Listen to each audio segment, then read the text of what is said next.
Kumar Chamling, Chief Minister Sikkim, Ashok Chawla, Chairman TEDI, Dr. Ajay Mathur, DG TEDI, Dr. Annapurna Phanchesan, Senior Director TEDI, Excellencies, distinguished delegates, ladies and gentlemen. At the very outset, I would like to congratulate Shri Pawan Chawning, Chief Minister of Sikkim, the smallest state of the Federation of India, but the most progressive one, and which has been demonstrated by the recognition, considering him to be the leader of the sustainable developmental efforts, keeping in harmony with the climate change requirements. The whole state has emerged organic-based agriculture. As I know the state and as I know Mr. Chamling personally, over decades, it is for this work the people of that beautiful land has consecutively reposed their trust on him, and winning successive elections. He is the longest serving Chief Minister of India today. I wish him all success leading the march of Sikkim towards its desired goal. Thank you, Mr. Chamling.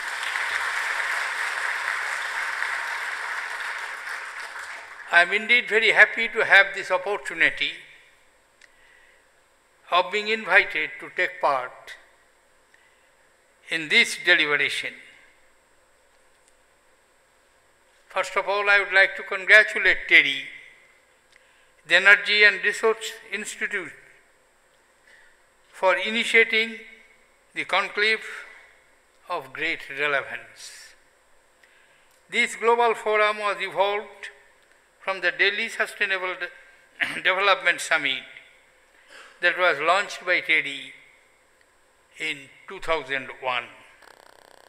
The WSDS has been at the forefront of creating environmental consciousness and promoting leadership to tackle the challenges of climate change and sustainable development. I fondly recall having the opportunity of inaugurating another session of the Delhi Sustainable Development Summit a couple of years back in my capacity as the then Foreign Minister of India. I am pleased to see it grow into larger and more inclusive platform now. I take this opportunity to welcome all the distinguished delegates who have taken the trouble of coming from far and wide across the seas to our land. I welcome them, and not only they will make very valuable contributions in the deliberations of the conclave in the coming days, I wish them to have a very comfortable stay in our land, and when they go back, they will carry a part of India, softness for India in their heart. TEDI has been consistent in its endeavor to find solutions and create new knowledge on issues relating to environment, climate, resources, and sustainable development. Through the World Sustainable Development Summit, TEDI is seeking to provide a unique platform to experts, administrators, policymakers, and others from around the globe. Determined to protect our planet to promote international exchange of knowledge and ideas. I wish TEDI should continue its efforts for many more years. Distinguished delegates, ladies and gentlemen, the threat of climate change is real and immediate. It concerns the whole world, as its ill effects are all pervasive.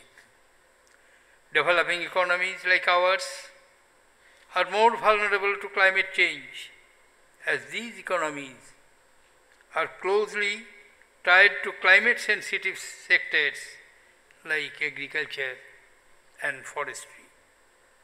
As a developing country with shared concerns on climate vulnerability, India has a vital stake in an equitable and multilateral approach towards the climate change. We had to fight too many odds. India is home of almost 18% of the world population, but renewable water resources available in India is just only 4%. Our energy consumption constitutes 6% of the global energy consumption. Still, we are deficient, and right now, when I am speaking before you, more than 250 million people of India have no access to any sort of electricity.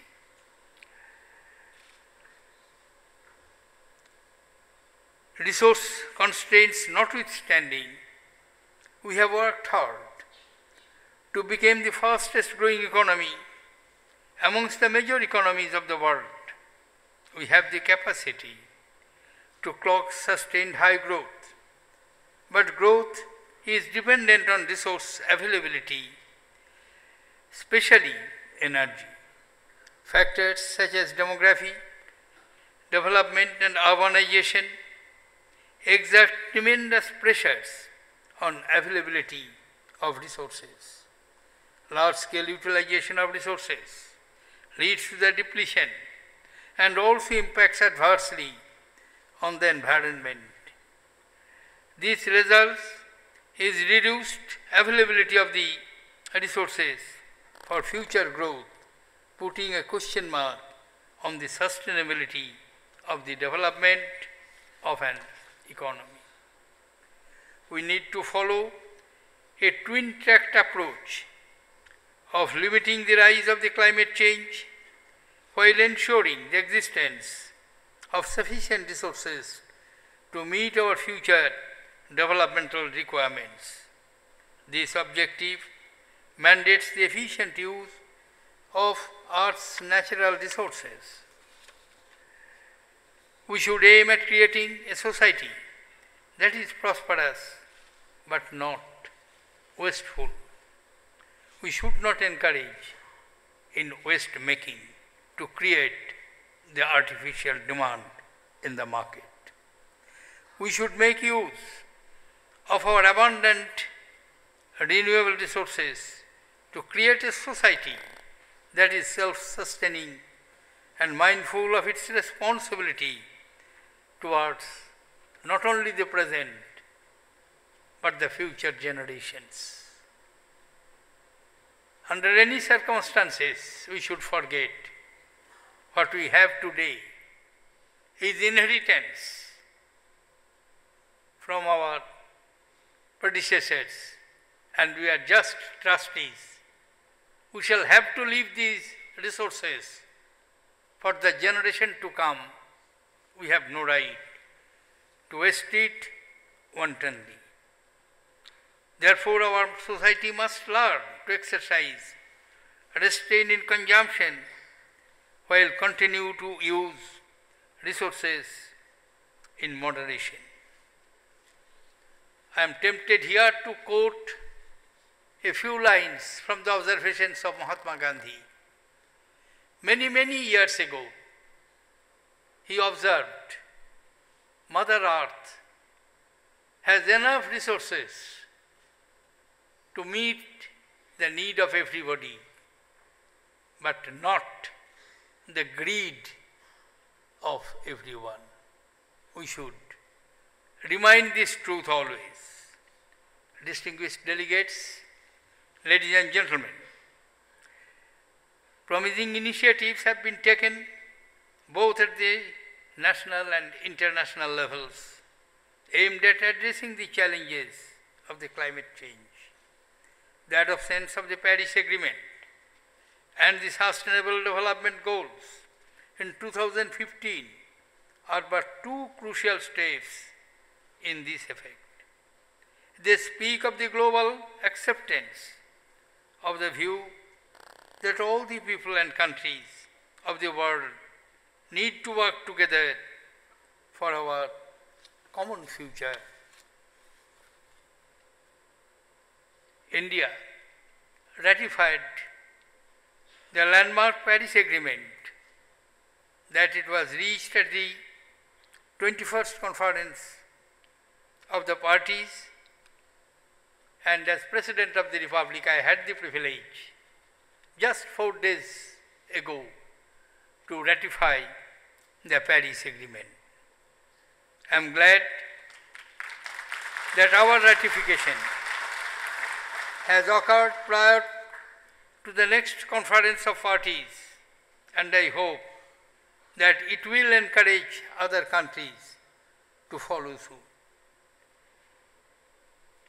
If the legally required ratification by countries who together account for 55% of the global emissions is achieved, it will enable the coming into force the Paris Agreement before the next conference.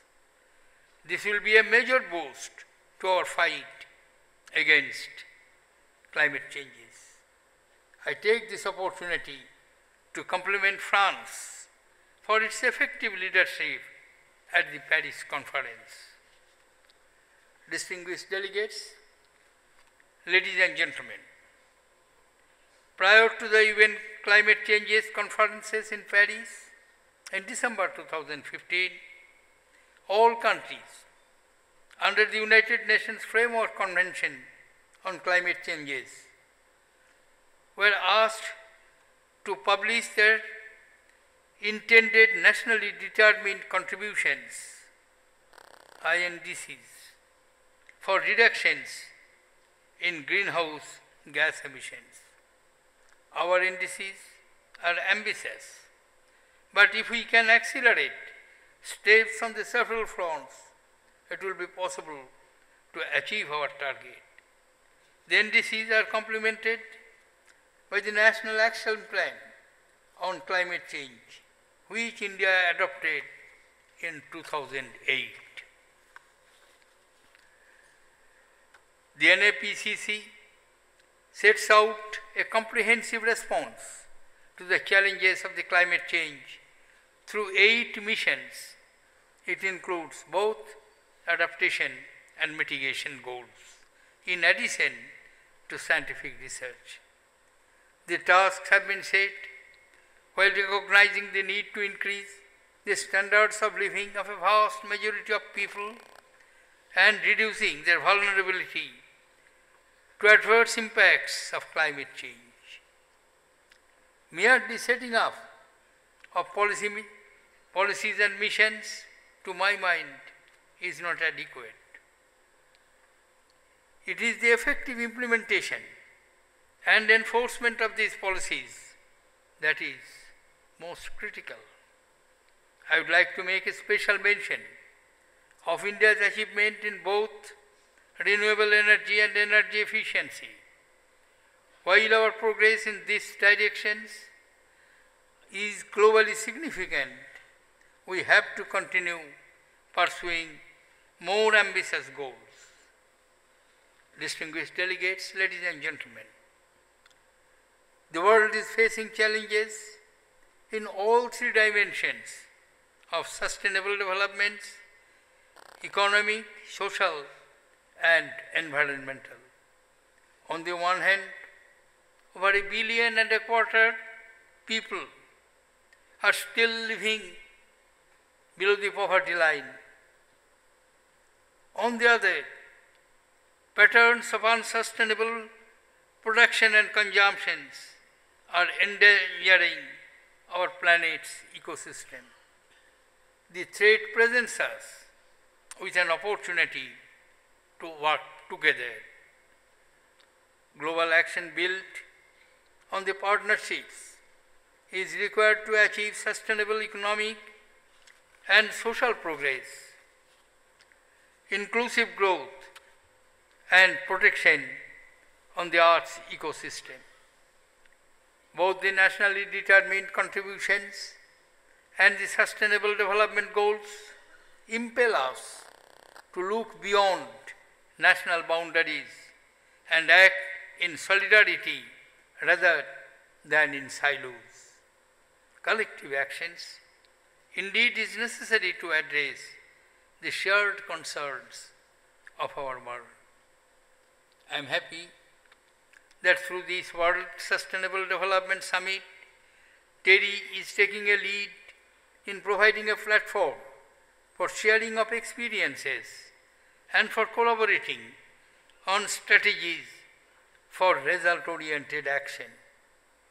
This collaboration between governments, private sectors, academia, and civil society will be a vital source of knowledge, innovations, expertise, and solutions in tackling the twin and interlinked challenges of development and environment.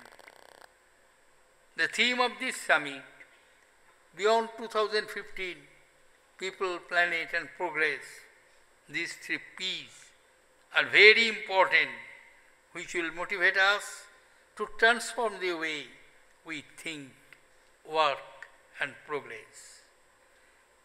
The barometer of prosperity is not merely the economic growth in terms of GDP, but the well-being and availability of the opportunities for all. Prosperity can be secured only when our planet remains healthy. We must work towards effective governance of our planet's national resources to ensure clean air and water. We must also work towards adequate food and nutrition for all people. Reducing socio-economic inequalities is a universal agenda that requires urgent action by all parties. Distinguished guests, ladies and gentlemen, I hope the World Sustainable Development Summit will deliberate on policy discourses and conceptualize new solutions to find innovation pathways of development. I am confident this conclave will witness the formation of multi-stakeholder partnerships that will benefit all while safeguarding Mother Earth's ecosystem. With these words, I conclude and I wish you all success in your deliberations. Please remember, you are meeting, engaging yourselves in deliberations when a very crucial question is in our mind. Would we be able to protect our planet? Answer lies what action we take from right now. Thank you, ladies and gentlemen. Jai Hind.